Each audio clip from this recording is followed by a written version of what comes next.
Good morning students.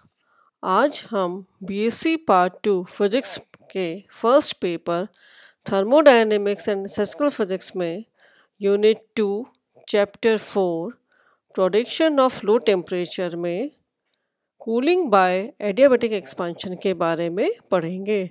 रुद्धोष प्रसरण से शीतलन कैसे प्राप्त होता है। पिछली वीडियो लेक्चर्स में हमने देखा कि जूल थॉम्पसन प्रसार के द्वारा गैसों का शीतलन संभव है और उसके पश्चात हमने जूल थॉम्पसन प्रभाव में कुछ संशोधन करके पुनर्निवेशी शीतलन के द्वारा हमने गैसों का ताप और भी कम अति न्यून ताप प्राप्त किया था। आज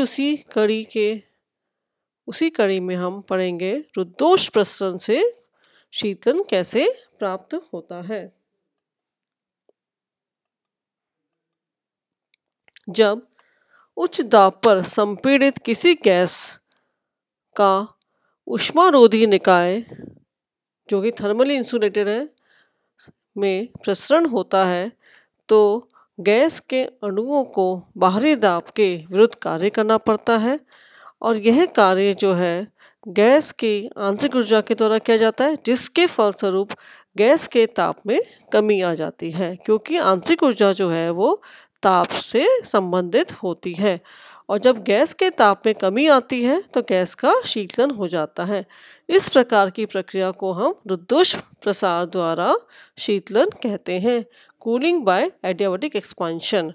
हम क्या करते हैं, किसी गैस को ऊष्मारोधी निकाय में प्रसरण करते हैं।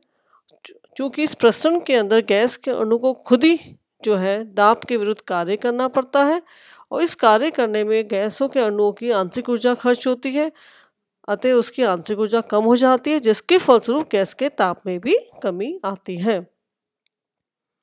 सामान्य ताप पर अर्थात 300 केल्विन पर कार्बन डाइऑक्साइड गैस को किसी ऊष्मारोधी पात्र में 150 वायुमंडलीय दाब पर संपीड़ित करके फिर तुरंत ही वायुमंडल दाब पर प्रसारित किया जाता है तो रुद्धोष प्रसरण के समीकरण से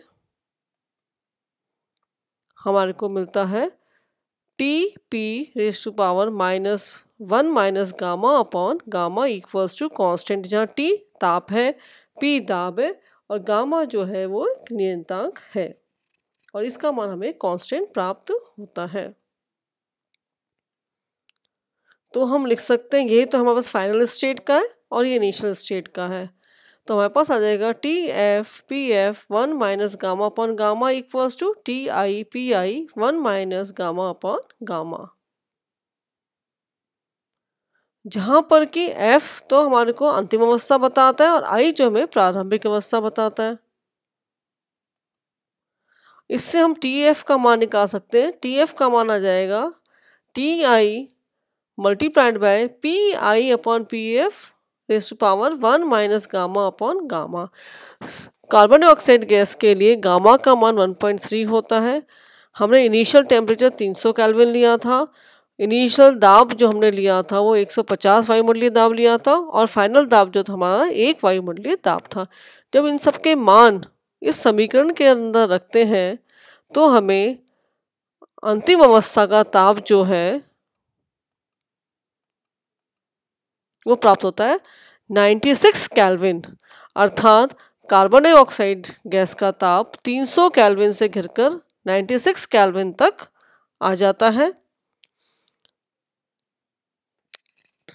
लेकिन चूंकि कार्बन डाइऑक्साइड का ऊर्ध्वपातन जो है वो 194 केल्विन पर होता है, इसलिए इस ताप पर रुद्धोष प्रसरण से कार्बन डाइऑक्साइड जो है वो गैस लिक्विड की बजाय ठोस अवस्था में परिणत हो जाती है। इस ठोस कार्बन डाइऑक्साइड को हम ड्राई आइस भी कहते हैं, अर्थात गैस से सीधे हम कहाँ जा रहे हैं, ठोस अवस्था में जा रहे हैं। किसके द्वारा, रुद्धोष प्रसरण के द्वारा ठोस अवस्था में पहुंच जाते हैं। इस सिद्धांत का उपयोग करके सर्वप्रथम कॉलिटेट नाम के साइंटिस्ट ने ऑक्सीजन गैस को द्रवित किया। इससे ऑक्सीजन को वायुमंडलीय दाब तक संपीड़ित करके अचानक ही इसका दाब कम किया जाता है, जिससे ऑक्सीजन गैस जो है वो लिक्विड ऑक्सीजन में बूंदों के रूप में परिवर्तित हो जाती है। इस विधि की कमी क्या है, इस विधि से गैसों को लगातार द्रव अवस्था में प्राप्त नहीं कर सकते, लेकिन अन्य साइंटिस्ट कैपिटस और क्लाउड ने रुद्धोष्म प्रभाव और जूल थॉम्सन प्रभाव का संयुक्त रूप से उपयोग करके सभी गैसों को लिक्विड में परिवर्तित करने में सफलता प्राप्त की। ये इनमें जो कुछ पैरामीटर्स हैं, कार्बन डाइऑक्साइड का एग्जाम्पल है, ये सब हमें याद होने चाहिए, हमें याद करने पड़ेंगे। Thank you. Next video lecture में हम पढ़ेंगे कूलिंग बाय एडियाबैटिक डीमैग्नेटाइजेशन, रुद्धोष्म विचुंबकन के द्वारा शीतलन। Thank you.